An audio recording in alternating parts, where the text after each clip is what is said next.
Get out now before I call the cops on your dirty black ass. You deaf, boy? Stray dogs don't belong in hospitals. 10 surgeons came for that girl this week. 10 quit. You watched every single one walk out. And what? A homeless bum off the street thinks he can do that they couldn't? Yes. Hannah Unmargman. Her father has 14 billion. Flew in the best in America. Not one could save her. I can. I'm the surgeon you fired. Every nurse in that hallway stopped breathing.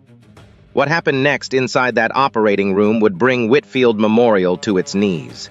3 years earlier, Bennett Dawson was a different man, 35 years old, attending pediatric cardiac surgeon at Whitfield Memorial Hospital, Manhattan, the only black surgeon on a 12-person senior surgical board, and the best hands in the building, though nobody liked admitting it. His specialty was the kind of work most surgeons avoided. Tetralogy of Fallot, hypoplastic left heart syndrome. The cases where a newborn's heart was built wrong from the start, where one wrong cut meant a tiny coffin. Bennett didn't avoid those cases, he requested them. His survival rate, 97.3%, was the highest in the department's history, higher than Hargrove's, higher than anyone's. But numbers didn't matter in a building where the walls had opinions. He'd walk into the surgeon's lounge and conversations would dip. He'd present a case at grand rounds and someone would ask him to repeat his credentials. Every single time. He'd scrub in beside colleagues who smiled at his face and questioned his judgment the moment he turned around. Bennett never complained. He just kept saving children. At home, he lived alone in a small apartment in Harlem. 1 bedroom, textbooks stacked on every surface. A framed photo of his mother on the nightstand, Ruth Dawson, a retired nurse in Baltimore who had worked double shifts for 20 years to put her son through medical school. She was 68 now. She called every Sunday. She prayed every night. And she believed in her son the way only a mother could, completely, stubbornly, without evidence or reason. 2 things Bennett carried with him everywhere. The first, a surgical timer. Old, scratched, analog.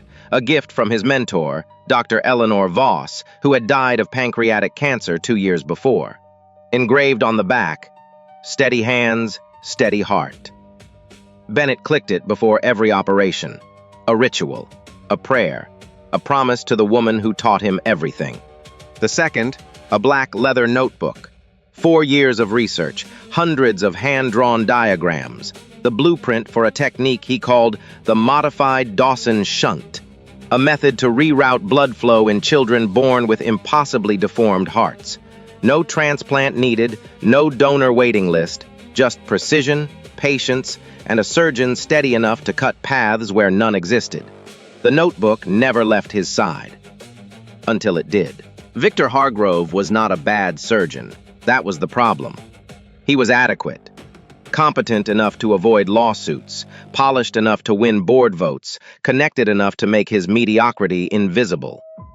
56 years old, chief of cardiac surgery. His father, a former state senator, had funded the hospital's East Wing. The Hargrove name was etched into marble above the entrance. That name carried more weight than any survival rate ever could. Hargrove didn't hate Bennett because Bennett was black. That would be too simple, too clean. Hargrove hated Bennett because Bennett was better than him. Every case Bennett won reminded Hargrove of every case he couldn't. Every standing ovation at grand rounds was a mirror Hargrove didn't want to look into. Bennett's existence was proof that Hargrove's position was inherited, not earned. Race wasn't the motive, race was the weapon. Convenient, familiar, easy to swing. And Hargrove swung it often. Gregory Ashford existed in a different universe entirely. 52 years old, real estate billionaire, net worth $14 billion. Whitfield Memorial's largest donor. He held 3 seats on the hospital board and had personally funded the new cardiac wing. His wife had died during childbirth 18 years ago, complications no one predicted. The baby survived. Lily, From that day forward, Ashford built his empire with one hand and raised his daughter with the other. Lily was everything. His mornings, his evenings, the screensaver on his phone, the reason he came home. Ashford was a man who controlled everything. Markets, politicians, boardrooms, nothing moved without his permission. He had never met a problem that couldn't be solved with the right number of zeros. Until now. Until his daughter's heart began to fail, and he discovered that $14 billion couldn't buy a surgeon brave enough to try. 3 men. 3 different worlds. A billionaire who had everything except the one thing he needed. A chief surgeon who had the title but not the talent. And a homeless man who had nothing except the hands that could save a life. Their collision was 18 hours away. The surgery that ended Bennett Dawson's career lasted 4 hours and 11 minutes. The patient was Tommy Weston, 4 years old. Born with hypoplastic left heart syndrome, a condition where the left side of the heart was so underdeveloped it couldn't pump blood to the body. Without surgery, Tommy would be dead before kindergarten. Bennett had reviewed the scans 14 times. He'd mapped every vessel, every valve, every millimeter of tissue. He'd planned the approach down to the suture count. This was his case, his plan, his patient. But it was Hargrove's operating room. The gallery above OR4 was full that morning. Hospital board members, department heads, 2 visiting surgeons from Europe. Hargrove had invited them personally. He wanted an audience. 3 hours in, Bennett was ahead of schedule. The repair was clean. Tommy's vitals were stable. The monitors beeped in steady rhythm, the sound of a child being saved. Then Hargrove scrubbed in. He didn't ask. He didn't announce. He simply appeared at the table, gloved hands raised, and said 4 words. "I'll take it from here." Bennett looked up. "I'm in the middle of the anastomosis. If we switch hands now..." I said, "I'll take it." The gallery was watching. The board was watching. Bennett had no rank to refuse. He stepped aside. Hargrove picked up the scalpel. 40 seconds later, he cut the left pulmonary artery. Not the modified Blalock-Taussig shunt. The left pulmonary artery. A mistake so basic, so catastrophic, that every cardiac resident in the country would have caught it on a written exam. Blood filled the chest cavity in seconds. Bennett lunged back to the table, grabbed clamps, tried to repair. His hands moved faster than they'd ever moved. But 4-year-old bodies don't have blood to spare. Tommy's pressure dropped. Then his heart stopped. 41 minutes of resuscitation, Bennett's arms shaking, his voice cracking as he called for more epi, more blood, more time. At 11:47 a.m., Tommy Weston was pronounced dead. Bennett stood at the table for 6 minutes after, hands still gloved, blood still on his chest, staring at the smallest body he'd ever lost. Hargrove was already in the hallway, talking to the board. The disciplinary hearing lasted 90 minutes. Bennett lasted 3. The committee, 7 members, 5 appointed by Hargrove, reviewed the surgical report. The report Hargrove wrote. The video footage from OR4 had been corrupted due to a system malfunction. Convenient, clean, untraceable. Bennett stood alone at the table. No lawyer, no union rep, no one from the nursing staff willing to testify. Not because they didn't know the truth, but because they knew what Hargrove could do to their careers. The committee voted 6-1, termination, immediate suspension of surgical privileges, recommendation to the state medical board for permanent license revocation, grounds, negligent homicide of a minor patient. Bennett stared at the paper. 4 years of research, 12 years of training, 9 years of saving children, reduced to 1 line on a disciplinary form. Hargrove was waiting outside the hearing room, leaning against the wall, arms crossed. The same posture a man uses when he's watching someone carry boxes out of a building he owns. "You were always a guest in this building, Dawson. Guests don't get to stay forever." Bennett said nothing. He walked past Hargrove, down the hallway, through the lobby, and out the front door of Whitfield Memorial Hospital for the last time. His black leather notebook, 4 years of the Dawson shunt research had been confiscated as evidence related to the investigation. It never appeared in any official file again. 6 months later, Hargrove filed a patent application for a technique he called the Hargrove Cardiac Neoconduit. The diagrams were identical to Bennett's, every single page. 3 years is a long time to fall. First, the apartment went. No income, no insurance, no references. No hospital in America would touch a surgeon flagged for killing a child. Bennett applied to 43 positions in 18 months, 43 rejections. Some didn't even open his file. The words negligent homicide worked faster than any resume. Then the shelter. A cot in a room with 30 men, fluorescent lights that never turned off, the smell of bleach and desperation. Then the street. Bennett drank for a while, cheap vodka from plastic bottles, enough to make the memories blur, but never enough to make them disappear.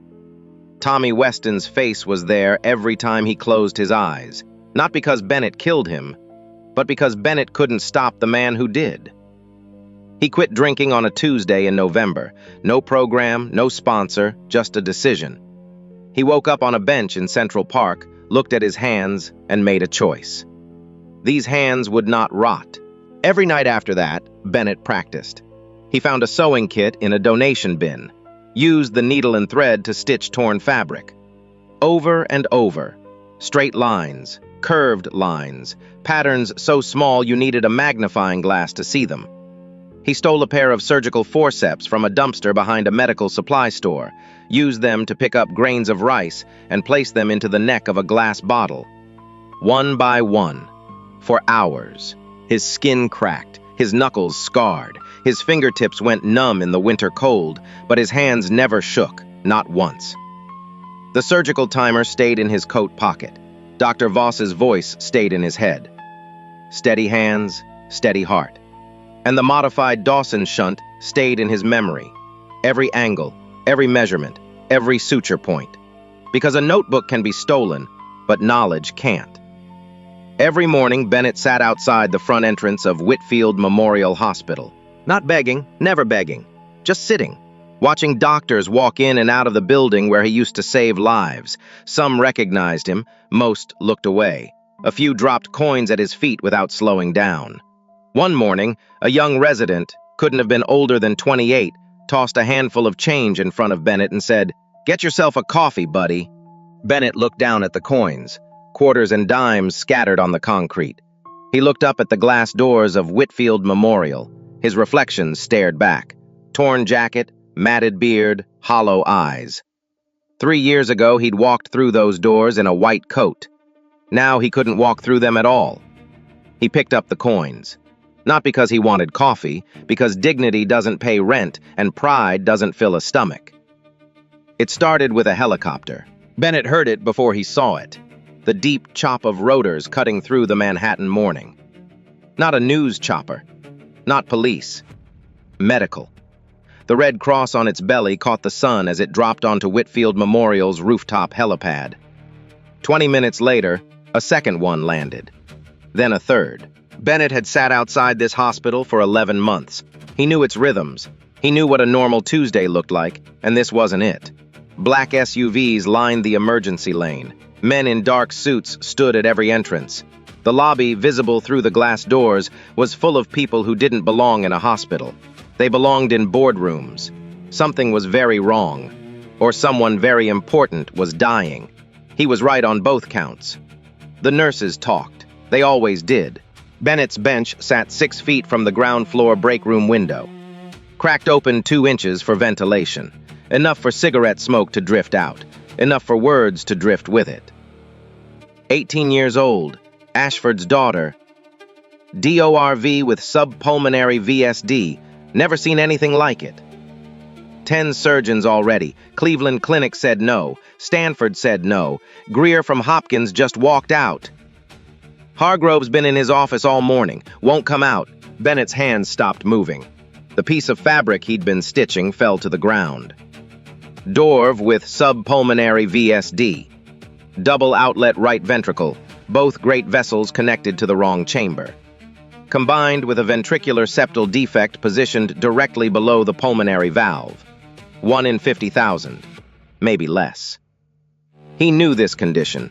He had spent 3 years of his life designing a surgery specifically for it, the modified Dawson shunt. His pulse quickened, not from fear, from recognition. The way a locksmith's fingers twitch when he sees a lock no one else can open, and he built the key. Bennett stood up, then sat back down. Who was he going to tell? Who would listen? He was a homeless man in a torn jacket with no license, no credentials, and a disciplinary file that said he'd killed a child. Walking into that hospital would be the fastest way to get handcuffed or humiliated. Probably both. He looked at his hands, scarred knuckles, cracked skin, dirt under his fingernails that no amount of scrubbing fully removed anymore. These were not the hands of a surgeon, not anymore. Not to anyone who looked at them. But underneath the scars, underneath the calluses, underneath 3 years of concrete and cold, the steadiness was still there. The muscle memory, the precision. 12,000 hours of training doesn't disappear because the world decides you're worthless. Bennett reached into his coat pocket, pulled out the surgical timer, ran his thumb across the engraving. Steady hands, steady heart. Then he heard it. A sound that cut through the traffic, through the chatter, through every excuse he was building in his head. Crying, not a child's cry. Something worse. The exhausted, broken sobbing of a young woman who knew she was running out of time. It came from the second-floor window. Thin, weak. The kind of cry that doesn't ask for help because it's stopped believing help exists. Lily Ashford, 18 years old, dying. Bennett closed his eyes, and behind his eyelids he saw Tommy Weston, 4 years old, blue lips, flatline. The child he couldn't save, not because he lacked the skill, but because a man with more power and less talent had pushed him aside. He opened his eyes. Not again. Bennett stood up, straightened his torn jacket, brushed the dirt off his knees, and for the first time in 3 years, he walked toward the front doors of Whitfield Memorial Hospital. He made it 9 steps past the entrance before security grabbed him. "Sir, you can't be in here." Bennett didn't resist, but he didn't stop talking either. He looked at the cardiac monitor mounted on the hallway wall, a display showing live telemetry from ICU beds. Bed 7, Lily Ashford. He read it in 2 seconds. That girl's oxygen sat just dropped below 68. Her right ventricle is failing. You might want to check her dobutamine drip before you worry about me. The nurse closest to him froze, looked at the monitor, looked at Bennett, looked at the monitor again. He was right. Before she could speak, the ICU door swung open. Gregory Ashford stepped out, eyes red, jaw clenched, the look of a man who had just been told, for the 10th time, that his daughter was going to die. Bennett locked eyes with him and said the words that would change everything. "I can save her. I'm the surgeon they fired." Gregory Ashford stared at Bennett the way a man stares at a hallucination. Red eyes, jaw locked, 17 hours without sleep. He'd just watched the 10th surgeon, Dr. Pamela Greer from Johns Hopkins, walk out of his daughter's room with the same look the other 9 had worn. Pity, disguised as professionalism. And now a homeless man was standing in his hallway claiming he could do what the best in America couldn't. Ashford almost turned away. Almost. Then Bennett spoke again. "DORV with subpulmonary VSD. The great vessels are transposed approximately 40 degrees. Her pulmonary artery is riding the septum. The right ventricle is doing the work of both chambers, and it's failing. No standard Rastelli procedure will work. The anatomy won't allow it. She needs a modified shunt that reroutes blood through a neo pathway above the conus." Ashford didn't understand half the words, but he understood one thing. This man had just described his daughter's condition in more detail than any of the 10 surgeons who'd been flown in on private jets. Let him talk. Security released Bennett's arms. They brought him to the 4th-floor conference room. No invitation to sit, no water offered, just a long table, a wall-mounted screen showing Lily's CT scans, and 11 people staring at the homeless man who smelled like wet concrete. Bennett didn't wait for permission. He walked to the window, floor-to-ceiling glass overlooking Central Park, and picked up a dry erase marker from the whiteboard tray. He didn't use the whiteboard. He drew on the glass. The left ventricle first, then the right. The aorta, displaced, riding the septum at the wrong angle. The pulmonary artery, malpositioned, connected to the wrong chamber. The VSD, a hole in the wall between the ventricles, sitting directly below the pulmonary valve. He drew Lily Ashford's heart from memory. Every vessel, every valve, every defect, 4 minutes. No hesitation, no corrections. When he finished, a young resident looked at the CT scan on the screen, then at the glass, then back at the screen. They were identical. Bennett had never seen those scans. The room went quiet. The kind of quiet that happens when people realize they're watching something they can't explain. Then Bennett drew the solution. A curved line, the neoconduit, rerouting blood from the right ventricle through a new pathway above the conus, bypassing the malpositioned vessels entirely. The modified Dawson shunt, drawn on glass in a conference room by a man who hadn't held a scalpel in 3 years. Dr. Pamela Greer was still in the building, waiting for her car. Someone had texted her.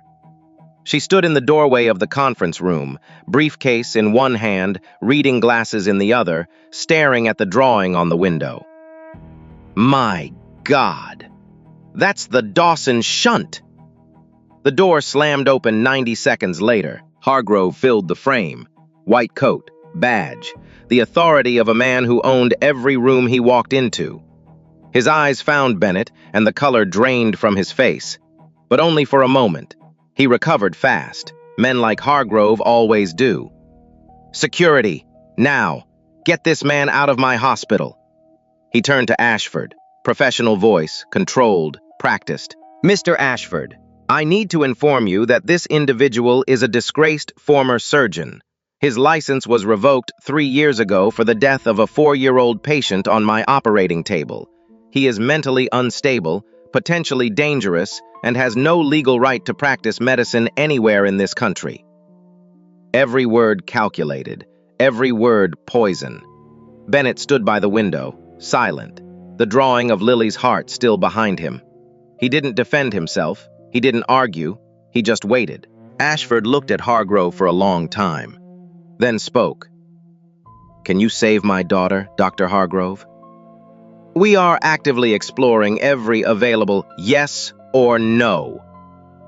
The situation is complex. There are factors. 10 surgeons gave me that same speech. 10. Every one of them explored options. Every one of them gave me factors. Ashford pointed at the glass. That man just drew my daughter's heart without looking at a single scan, so I'll ask once more. Can you save her? Hargrove opened his mouth. Nothing came out. That's what I thought.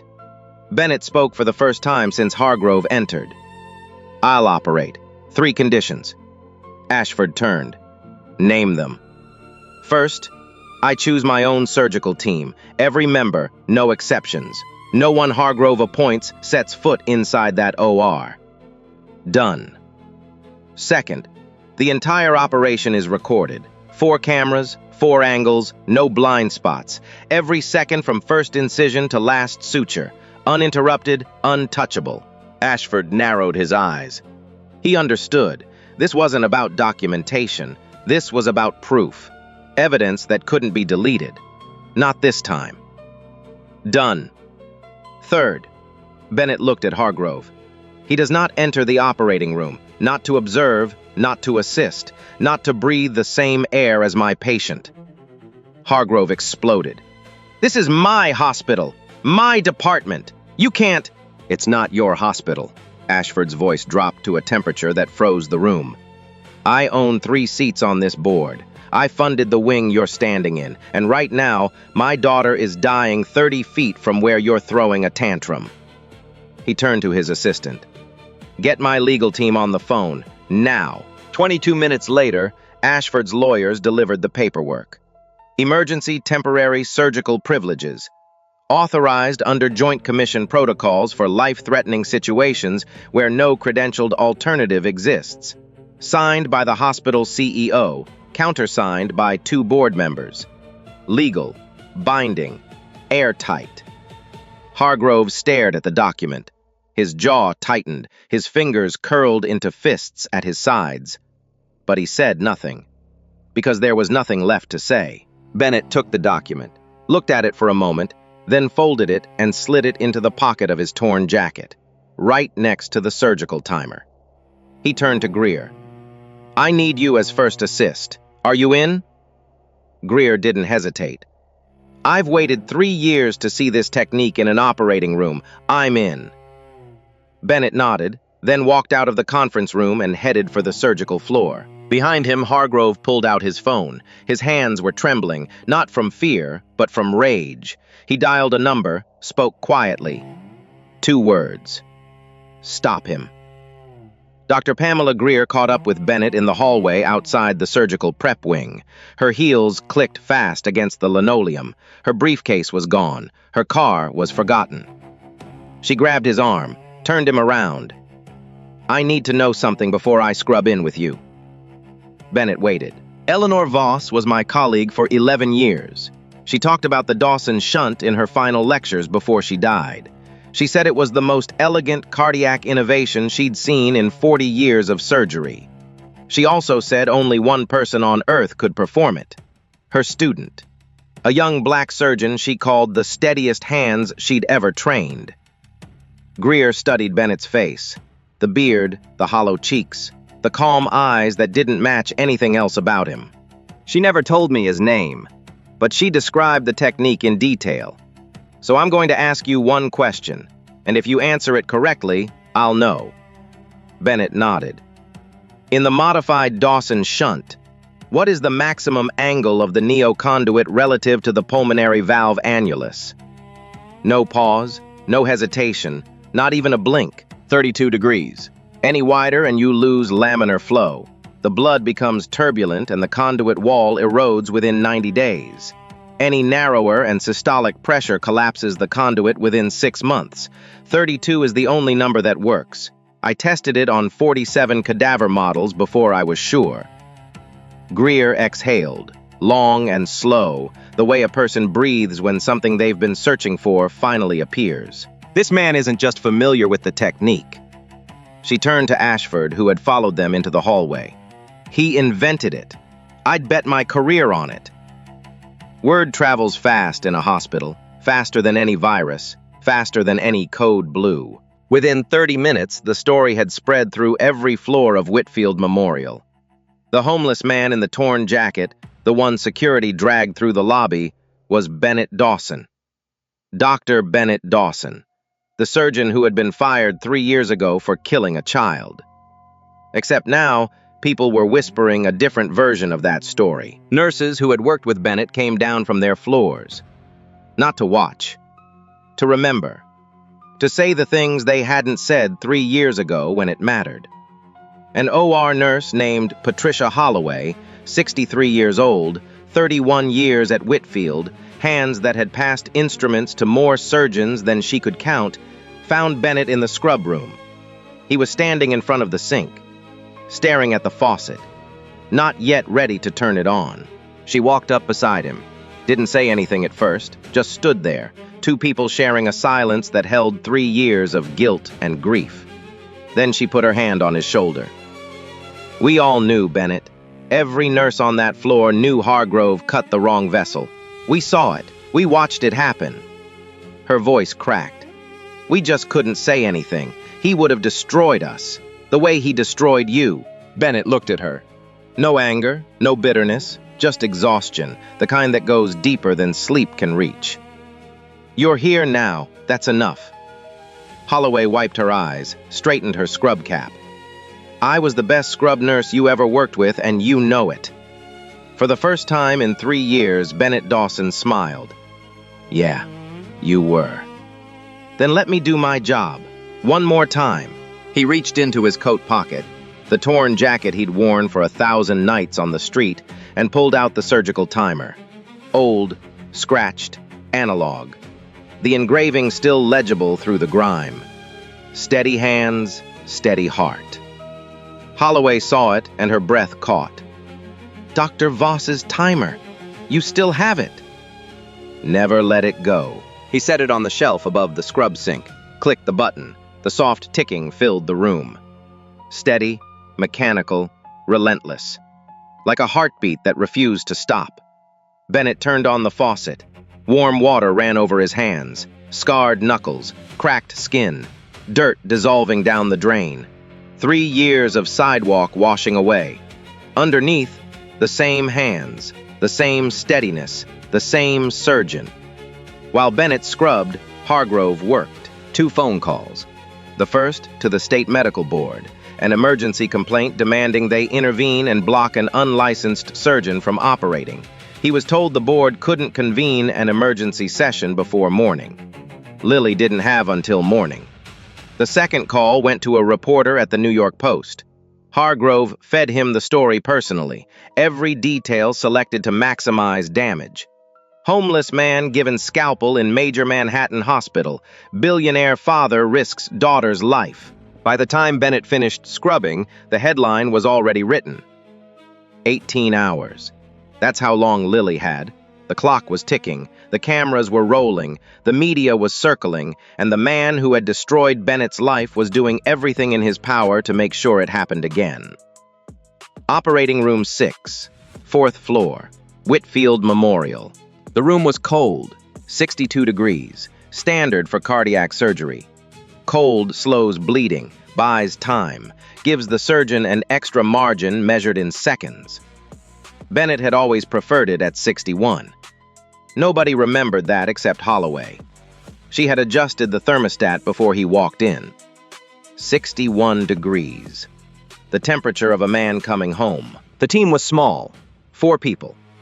Bennett at the head of the table, Dr. Pamela Greer, first assist, across from him.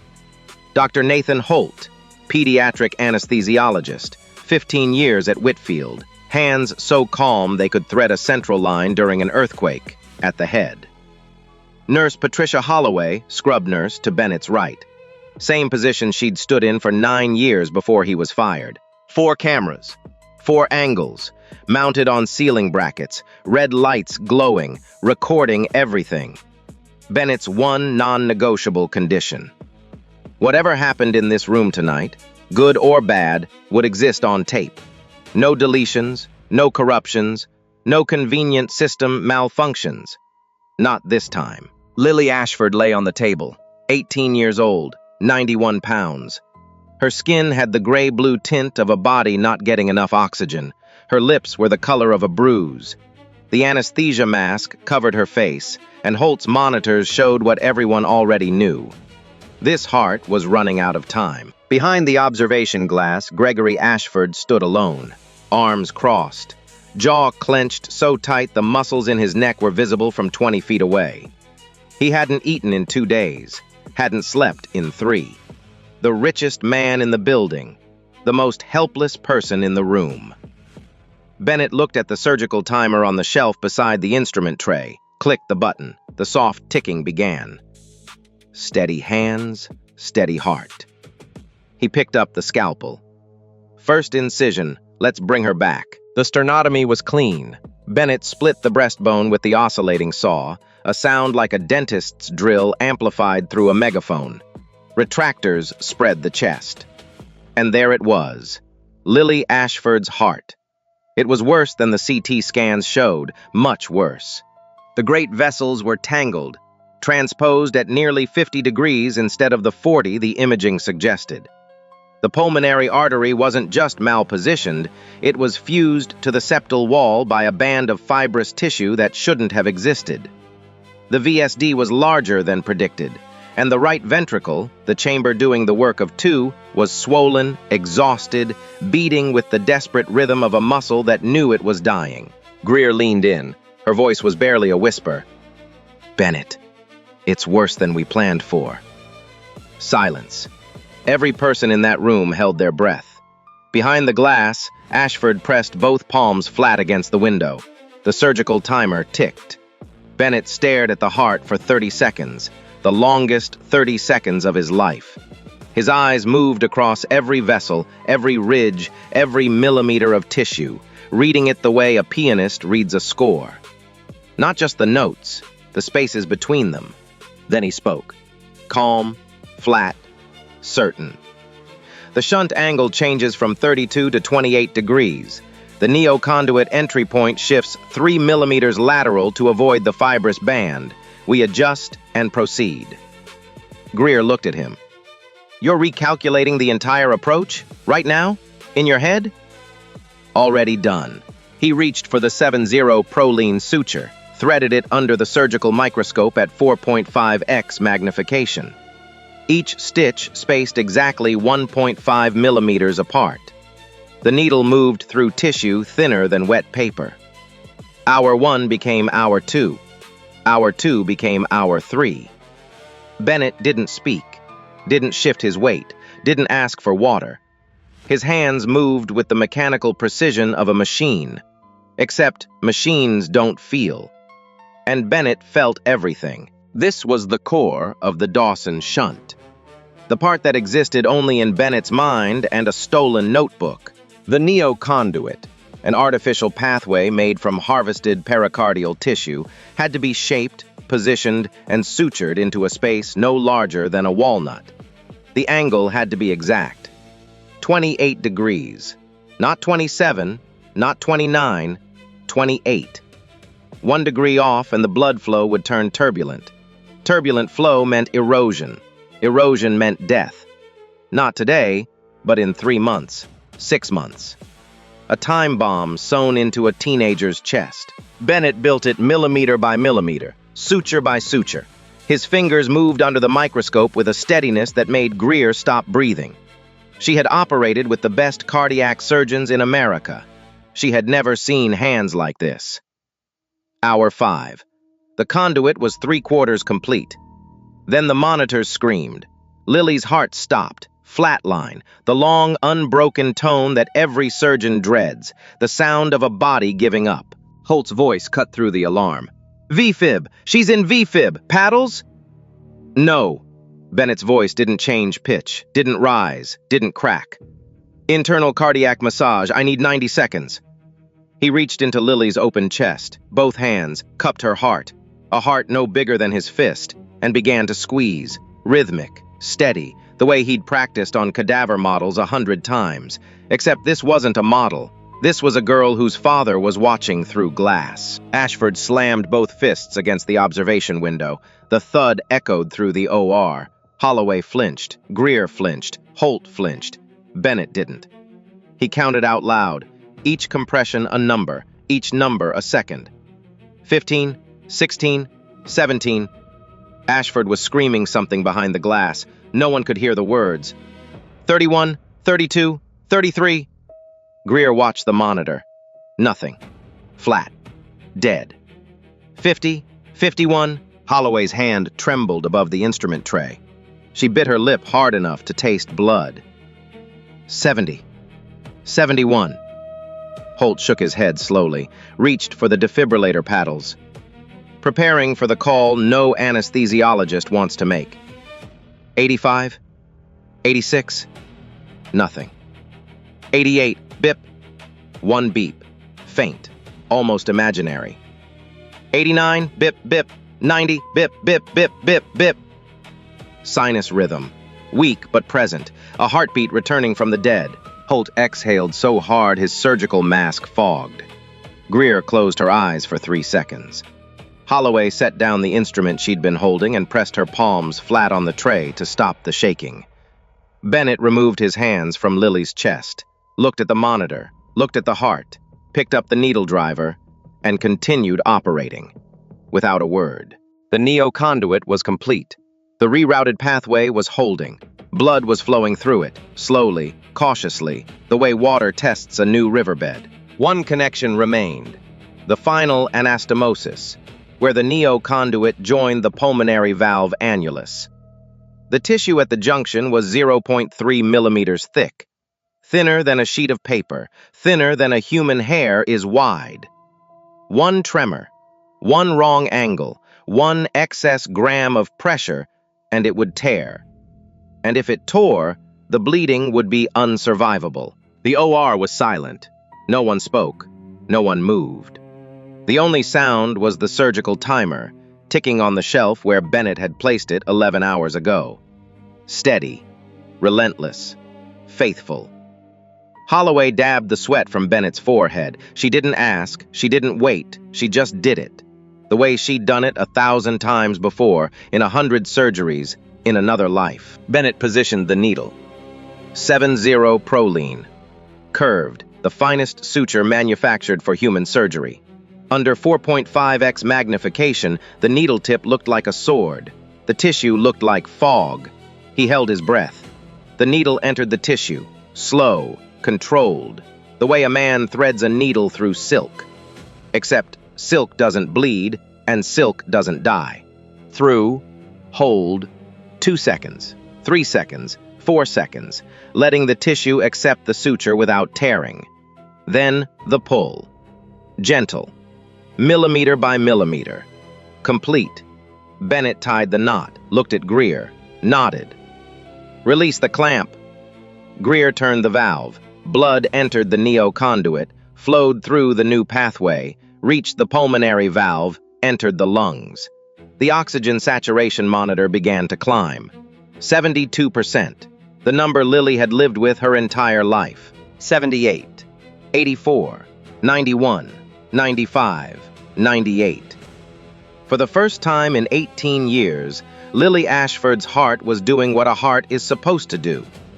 Greer whispered, "It's working. My God, Bennett, it's working." Behind the glass, Gregory Ashford's knees buckled. He slid down the observation window until he was sitting on the floor, his forehead pressed against the glass, his shoulders shaking. $14 billion. And the only thing that saved his daughter was a man who didn't have a dollar to his name. Bennett looked at the surgical timer. 11 hours, 7 minutes, 23 seconds. He clicked the button. The ticking stopped. Steady hands, steady heart. The operating room erupted. Greer clapped. Holt pulled off his mask and exhaled 3 years' worth of tension. Holloway covered her mouth with both hands and wept. Bennett stepped back from the table, pulled off his gloves, looked at his hands, scarred, cracked, exhausted, still steady. While Bennett saved Lily Ashford's life, Victor Hargrove tried to destroy the evidence of it. At hour 3 of the surgery, Hargrove called the NYPD's Midtown South precinct, reported an unlicensed individual performing surgery at Whitfield Memorial, requested immediate intervention. Ashford's legal team had anticipated this. They had already filed a preemptive injunction with a federal judge. The police were told to stand down. At hour 7, the moment Lily's heart stopped, Hargrove watched the flat line on the remote feed from his office. He leaned back in his chair, smiled, reached for his phone to call the reporter at the Post. The headline was already forming in his mind.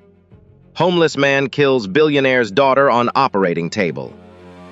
Then the heartbeat came back, and Hargrove's smile disappeared. At hour 10, he made his final move. He walked to the hospital's server room on the basement level.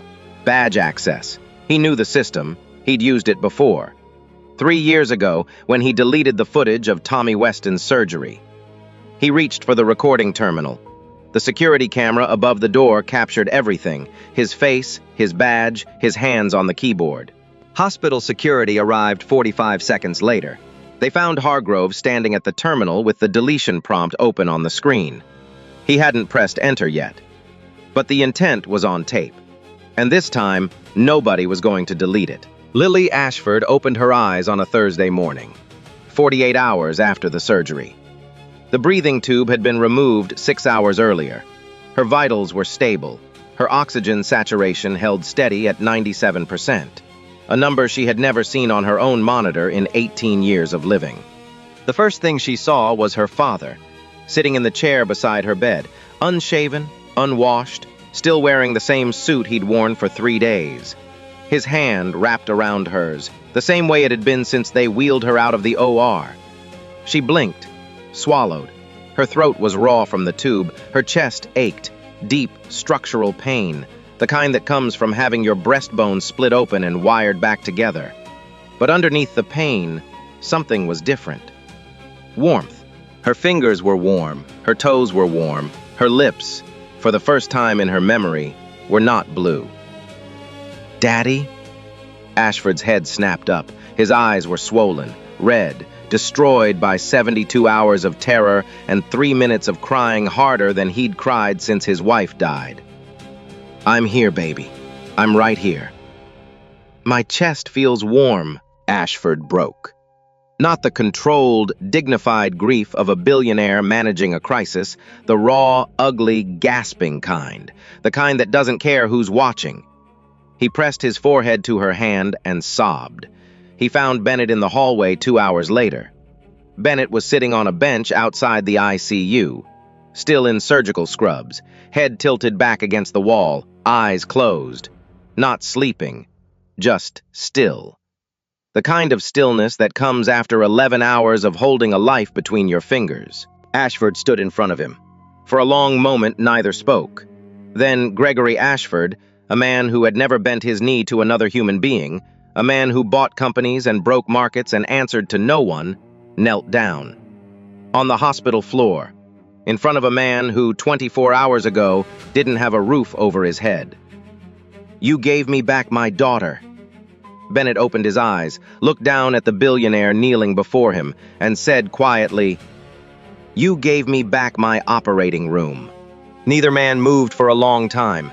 The video from the server room was the first domino. Hospital security flagged it within an hour. Victor Hargrove, badge number visible, face fully lit, standing at the recording terminal with a deletion prompt open on the screen, attempting to erase the footage of the surgery that just saved Lily Ashford's life. The same way he had erased the footage that killed Bennett Dawson's career 3 years earlier. Whitfield Memorial's board of directors convened an emergency session the next morning. The investigation lasted 11 days. What it uncovered was worse than anyone expected.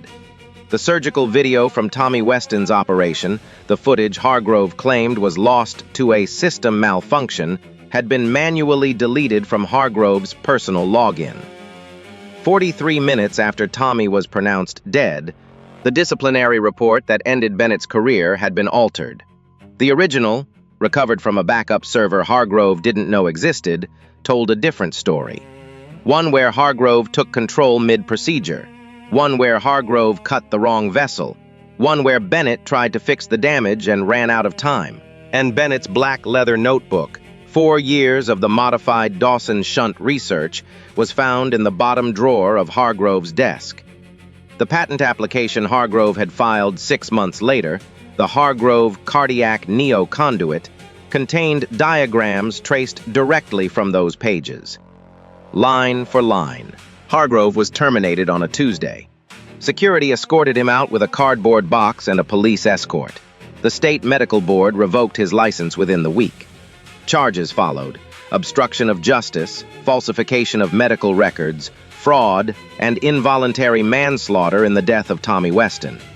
He was arrested at his home in Greenwich, Connecticut. Cashmere robe, handcuffs on his own front lawn. Neighbors watched from behind curtains.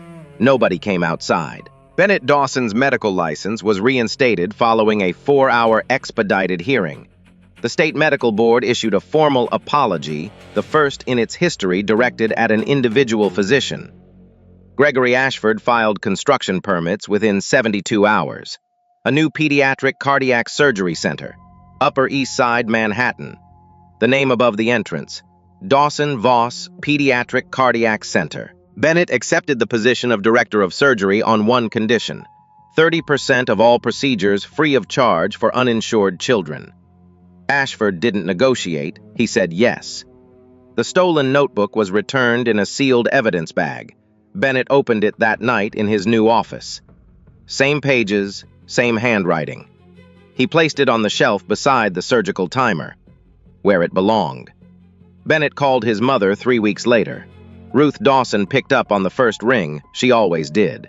He talked for 40 minutes.